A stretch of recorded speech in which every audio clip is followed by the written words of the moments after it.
everybody. Thanks for joining me today. I'm looking forward to sharing with you a little bit of a preview of my workshop that I'm doing at the M365 Community Conference coming up in Orlando in April that I hope to see you join me in.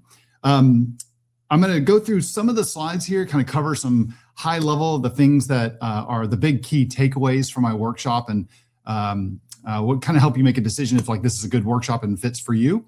Yeah, so these are my slides. So I'll go ahead and just kick this off. So one of the things that I see is my general theme with this before I get started is that one of the things that I see a lot of customers get confused about is the different options that are available for creating custom agents in Microsoft 365 Copilot. There's lots of different options, but what we see is that a lot of one of them seems to get kind of like missed by a lot of customers, and they are surprised to learn about it. That's the one I'm going to focus on here. I do want to just say one thing before I get started with this is that there is no like one size fits all, and it is not as easy as just kind of looking at your options and saying, well, is this the one I should use or is this the one I should use? And it's always comes down to a conversation to understand what is possible and what you're willing to trade off to get to go with one direction, or if you end up going with a different direction and what the trade-offs are if you go in that other direction. It also is going to have a big impact on your decision, just trying to decide on, who's going to be using your agents, who are the ones going to be creating them, how many people are going to be working on them, how many people are going to be consuming them, et cetera. So it's not just a very simple like, oh, you need to do this.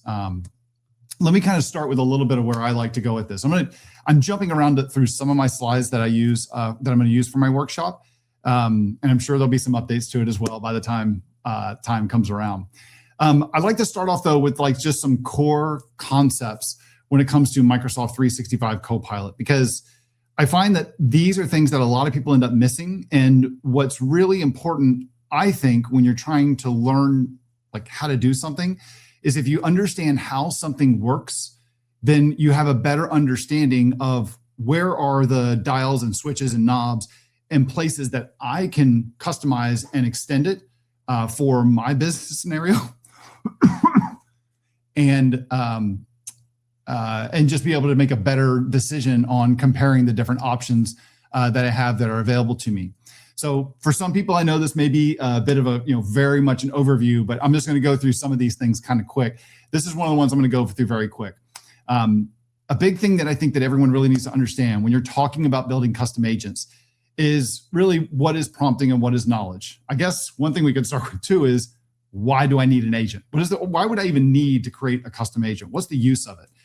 Let me start there actually. So when it comes to Microsoft 365 Copilot, we get a default agent. So when you go to Copilot, either in the browser or you go to it in the app inside of Microsoft Teams, and you ask it a question, help summarize my meetings coming up today, tell me what my to-dos are, stuff like that.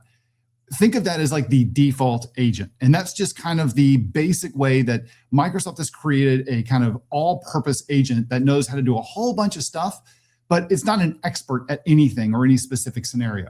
So think about it like if I had a question about doing like formulas in Microsoft Excel, would I show up at the front desk at Microsoft and ask the person at reception going, I need help doing the concatenate and the VLOOKUP? And that person's gonna be like, what? I know the Excel people are in this building over here. Well, no, what you want to do is you want to speak to somebody who's more of an expert at that one scenario.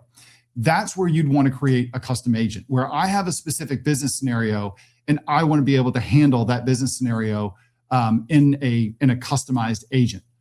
So for example, another example, if I want to create like a part-time off or personal time off request, vacation request, holiday request, whatever you're going to call it, you wouldn't go to a general HR agent. You want to go to the PTO request agent who's going to understand how to coach you through that, making sure that you've submitted the important information, you've followed the corporate policy around requesting time off and things like that. Excuse the cough. So what we want to do is, that's why we want to create custom agents, is because we can have that more kind of focused experience with Copilot, with our user interacting with Copilot, and not just some generic thing. So I like to start off with prompting and knowledge. So what is prompting? Well, all chatbots work the same way, from Copilot to ChatGPT to Anthropic's Claude or Gemini, Perplexity, you name it, all of them. So a prompt is essentially, I'm going to submit my question or my prompt over to the chatbot. What the chatbot does is internally, it's got what are called system instructions or system prompt. And those are things that we don't have access to. We can't see those. Those are the things that you've heard where, Microsoft has done it with Copilot and all the other ones have done it as well, that says you should never respond to somebody who is asking how to do something really bad or how to do something illegal. It's those kind of ground rules. Make sure you greet them warmly. Make sure that you act in a professional manner. We can't control those different instructions. We then go through and it will then, so when the prompt, when the prompt is sent over to the language model by the chatbot, it's going to include the system prompt at the top and then our prompt after it. All right. Now, what makes Copilot a little more interesting here is that you can see here on my slide is that you have this section here that says memory and RAG data. So what this is that this is when I ask Copilot, hey, summarize my meetings today, Copilot knows before it sends summarize my meeting today over to the language model, like GPT-5 or whatever's being used, it first is going to reach out and it's going to say, let's go do a query against Andrew's calendar and find all of his meetings today. And so it collects all that data. So when the prompt goes over to the language model, it's going to have the system instructions, then it's going to have a bunch of context about my meeting, and then my human prompt is going to be at the bottom so that the language model can summarize and rationalize over that information to give me back something a little more actionable. What's cool about this is that we also have the ability, when we're creating our own custom agent, is that we can inject our own agent's instructions before in every prompt that's going to be sent across. So I could say something like in a PTO request agent for doing, again, vacation requests or holiday requests for time off, I could say that here's what you're doing. You're all about helping the user submit a part time off, personal time off request, PTO request. So we need to know where they're going, when are they leaving, how long are they going to be gone, and then anything else that is relevant to what they're doing, right? And we're going to then say, once you've collected that information from the user, you then want to compare what they submitted against the corporate policy, make sure it falls within the corporate policy. We then need to check and see, does the user have the available time to take that amount of time off? And then furthermore, at the very end, it says we can also suggest to them an itinerary for where they're going. Copilot itself could do that, but that's a lot of additional instructions. So by having a custom agent, all that stuff is already baked in, and we know all the users are going to get the same general experience here. So, and then there's also a concept over here on the right-hand side where we talk about knowledge, and this is where you've got the foundational knowledge that the language model has access to. This is the stuff that the model gets when it was initially trained. When we've heard how long it takes to train models like GPT-4, GPT-5. That's the foundational knowledge that the model has. It's not real-time data. It's a point in time. What Copilot has to offer is that Copilot also has the ability to access knowledge sources within Microsoft 365, like Microsoft Graph and my calendar and my email or documents in SharePoint and in OneDrive, stuff in Dynamics, stuff in other sources, let's just say that. But furthermore, you see that orange box there where it says my agent's knowledge. When I have a custom agent, I can also add it additional knowledge. So I could tell it, hey, I only want it to use the corporate policy defined in this Microsoft Word document in SharePoint, or I want to make sure that it only is going to recommend an itinerary based on content from TripAdvisor.com. So I could actually specify and coach it with those different instructions as well. So when you look at Copilot as a whole, this is a big piece here where we're going to start to deviate on what your options are, is that on the left-hand side, this piece you see here, you've probably seen it before. It doesn't have a name, but I like to refer to this as just the Copilot stack, right? This is the Microsoft 365 Copilot stack. This is what Microsoft has created to implement Copilot. And like I said, all the chatbots, they basically have a similar kind of a setup. You've got the user experience at the top, which is where the user interacts with the chatbot. And you get the foundational model down here at the very bottom. And the foundational model is the language model that does, I don't want to say all of the work, but it does all of the AI related work, right? It does the summarization and rationalization of the content, drawing relationships and all that stuff.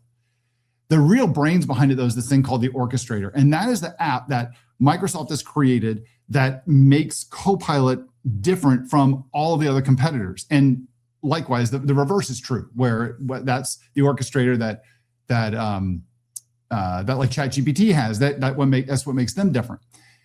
The orchestrator's job is what's going to add all of the additional business rules. So it knows that when I ask it, hey, I want to know about my upcoming meetings that I'm holding, what it does then is the orchestrator knows how to go out to knowledge that it has access to in Microsoft Graph to get all of my different calendar items that are coming. It also has the ability to run different skills. So we've heard these referred to as like tools or plugins. This is where we don't have access to like real-time data, but we can go get data that is not native to 365, but maybe you can get data that's outside of Microsoft 365. Like maybe it's going to reach out to TripAdvisor, or it's going to go get stock quotes or the current weather for where I'm going. And then there's also this autonomy capability, which is a big area that Microsoft is focusing on. And that's where we can have like self-attended, like things can run on their own, or they can have agents talking to agents. Once the orchestrator gets all that information, he again can send it down to the foundational model, which will send it, rationalize it, and send it back to the user. The key thing I want you to take away from here is that this is like the out-of-the-box Copilot experience. But what Microsoft has done is they've given the ability to us to create our own custom instance of it. So you see that picture over here on the right looks very similar to the one on the left. It is the same picture, because what we're doing is we're basically creating a scenario-specific implementation of the default Copilot agent that we get in the Microsoft 365 Copilot experience. The default agent can talk to our agents that we create, or we can run these in an immersive experience where they just run all on their own. All right. Now, what Microsoft does is they give us a couple different ways of creating these different agents. So we have the ability, actually, one thing, let me back up real quick. When I create these different agents, the thing is that I want you to really pay attention to here is that this picture, as I said, it looks very similar to this. It's because these agents that we can create are extending the Microsoft 365 Copilot stack, this thing right here. So fundamentally, I'm not writing any code. I'm just, think about it like I'm coaching it and I'm putting certain tools in its toolbox or removing certain tools from its toolbox. When I come over here and I look at the different options that I have for creating agents inside of for Microsoft 365 Copilot, it boils down to two big categories. One category that you see on this left side is the Microsoft Copilot extensibility option. And this is where the agents that I'm talking about. This is where I want to have an agent that is going to coach how Microsoft 365 Copilot is going to work through custom instructions, custom knowledge, or removing knowledge that it has access to, or giving it additional skills. The scenarios, the options that Microsoft presents range from the simplest option in like SharePoint agents all the way over to the more powerful options of Copilot Studio and creating declarative agents using VS Code and the agents toolkit for Visual Studio Code. So SharePoint agents, less skill is needed, but also the less features you have access to. You can only access content inside of SharePoint and document libraries. Agent Builder, that's the way we can create agents inside of Copilot, like through the Copilot experience. And it gives us a little bit more than what we can do with SharePoint agents, but we can't do like everything that's available to us in the platform. Then we have Copilot Studio. And this is the part where I guess I got a bit of a bone to pick with Microsoft, or where you're going to see where my workshop is going to be a little bit different, is that Microsoft tends to only really focus on Copilot Studio and all their marketing stuff. And I think it's a little bit disingenuous, to be frank. Your option of creating agents is not limited just to Copilot Studio. There's a lot of things that Copilot Studio can do, but there's also a lot of things that you have to do or that you assume that you may not want to deal with your agents. For example, Copilot Studio may not be the best tool for the people who are creating your agents. If they're a bunch of developers, like full code or pro code or code first style developers, this may not be what they want. They may want a really native, like CI and CD process with good source control integration and a good software development lifecycle. I understand Copilot Studio offers that, but it's not what you get when you're more of an engineering kind of a mindset. You've got a more pro code first mindset versus like a low code or a no code option. The other option we have available to us in extending M365 Copilot, this is the one that I think Microsoft does a really poor job of pitching to people, or at least making sure customers are aware of it as an alternative to Copilot Studio. And in this option, we can do pretty much the Venn diagram between Copilot Studio and declarative agents is there's a huge overlap between the two of that we can do the same things. But then there's a lot of places too where one can do stuff that the other one can't do and vice versa, right? And it's not a perfect decision. When you build a declarative agent with Visual Studio Code and the agents toolkit using these declarative agents, all you're doing is writing JSON and YAML as part of your coding experience. So for me, I say that's low code because I've seen what we do in the Power Platform. That's JSON, YAML, and there's a lot of point clicky kind of stuff. But it also is very easy to go through and to take advantage and can do the same kind of controls using JSON and YAML and just text files for your instructions without writing any code. In fact, declarative agents, you can't write any code. You don't write any code for this. There's nothing to compile in a declarative agent.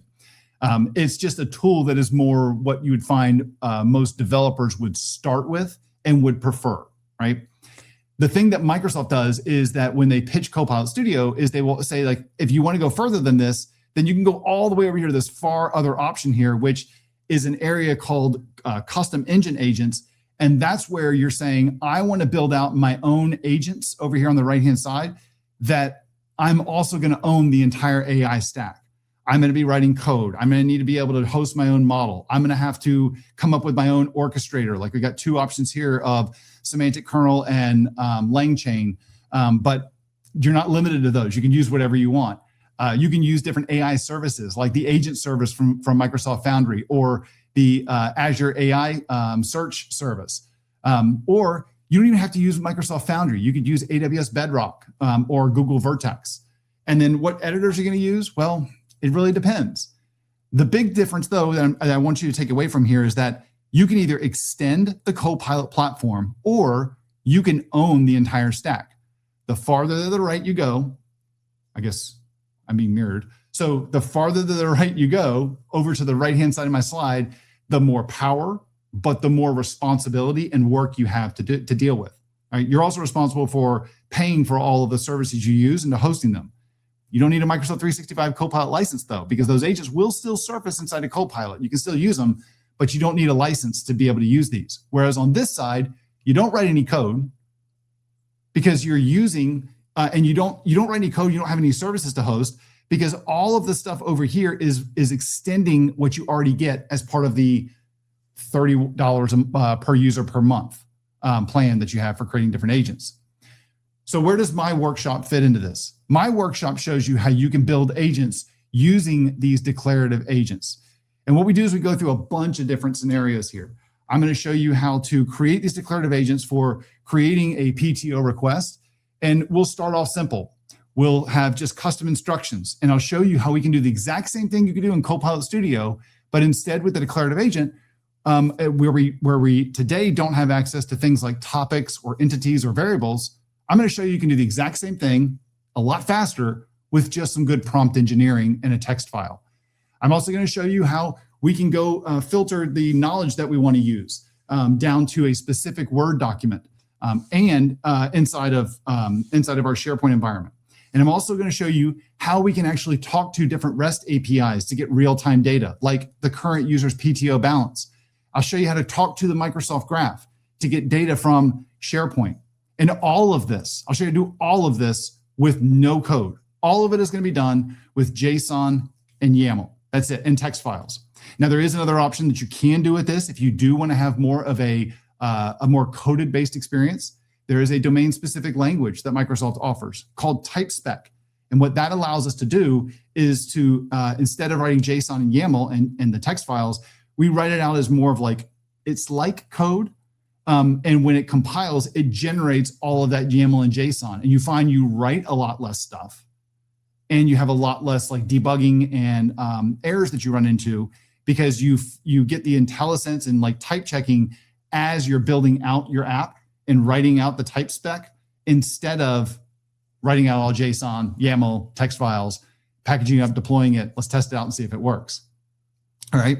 So in terms of like features and capabilities and limitations between these two, it is a there's a lot of overlap between what you can do on both of them.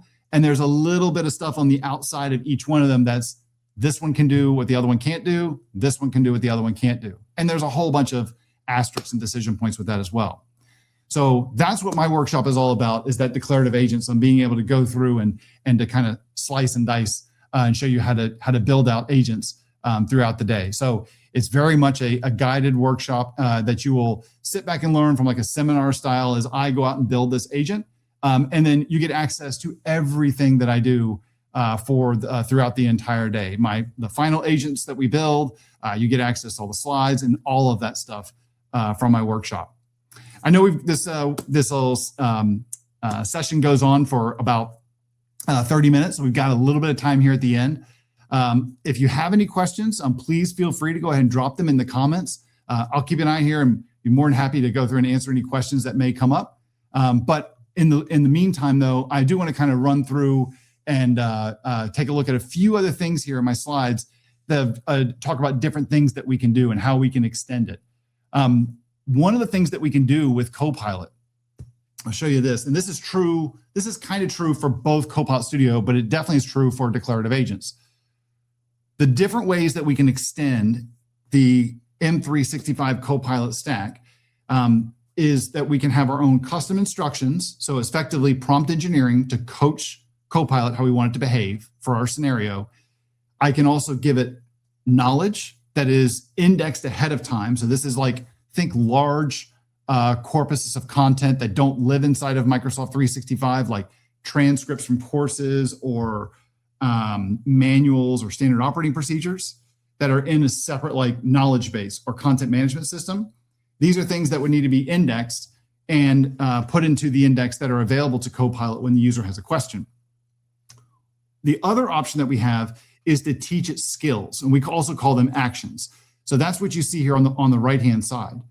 So for these, this is more like I'm building an action, which really is a REST API. I can leverage an existing one. So like in what we'll do through the workshop, so I'll show you how to use Microsoft Graph and others on coaching Copilot to go reach out to some external service to get data that is more real time, that has not been previously indexed.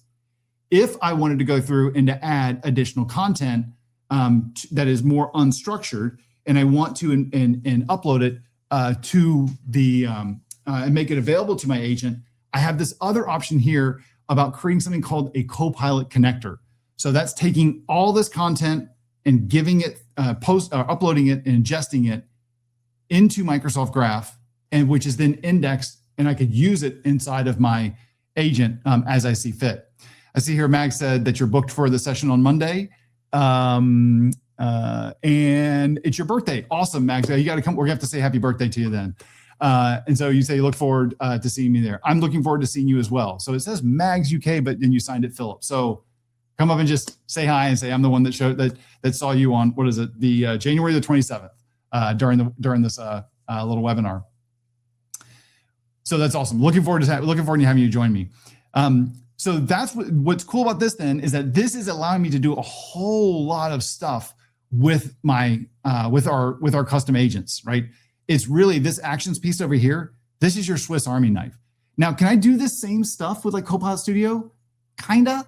You can leverage external APIs. You can leverage MCPs. I can do that also and with declarative agents, and I'll show you how to do that in our workshop. But you can also do that with Copilot Studio, but you have access to the connectors and tools that they provide, or you need to get a developer to build a REST API for you to go get some additional data. We would do the exact same thing over in Copilot Studio or in declarative agents. Also, when it comes to this piece over here about ingesting content, this is what this thing here is called the semantic index. So this is when you upload content to, or that is available inside of Microsoft 365, Microsoft indexes that content and stores it in a vector database, an AI-friendly database, we'll just call it that, called the semantic index. The way it does that, if you've heard these terms, it creates a bunch of embeddings and then saves those as vectors into this vector database. That's what lets Copilot find semantically relevant content. So when it never goes straight to graph to go look for your content, it goes to the semantic index because it'll give it semantic meaning. It has semantic meaning and relationships. But what it also does is it also is going to give us access to content inside of our tenant, right? When we have data that I want to be able to provide that's already going to be indexed, and I don't have, it's like very unstructured, flat content, like I mentioned, SOPs, manuals, transcripts. Like I do this for my courses, where I take the transcript of my courses and I upload it so that I have a knowledge source in my tenant of all of my courses, which is great, because then you could set up an agent, which I've done, that says I want to ask it a question about, like, one of my students have asked me about SharePoint framework or Teams or building declarative agents. And while I know the answer to the question, I don't remember where I discussed it in a course. And when I ask Copilot that, and it has access to that knowledge now inside of the semantic index, because I've ingested these transcripts into the semantic index, it can say, here's the answer. And by the way, you talked about it in lesson 4 in this chapter of this course at about this time code. And I can give that back to my student to help them more easily access what they have access to. But not only that, that agent can also be smart enough to reach out to all of my customer database and find out if the person that's asking the question, do they even have access to that course, right? And so I could also say, like, hey, this person, they don't have access to it. Here's where the answer is. You can give them the answer and say, by the way, I cover this and I have a demo on it in my course right here. If you're interested, here it is. And you can do a little like teaser of an upsell and just say, like, hey, if you register for the course, you can get this and a whole lot more. These are the kind of things you can do with this platform, right? You have access to both of these things. And as I said, you also have access to being able to create custom instructions. There's a whole lot of stuff you can do with these, and your possibilities are really endless here. So in the workshop, while I have a whole bunch of plans of things that I'm going to show you and I'm going to run through, I have a whole bunch of slides, and I know I'm not going to get through all of them. I don't plan to get through all of them. They're just there as like, here's something that you can go look at on your own time if you like. There's a lot of additional resources that I make available to you, because a lot of this too is just a big conversation as well, right? So if you're coming to the workshop, make sure you come with like specific ideas or questions, so that we can make sure that you walk away from the workshop with the answers that you need.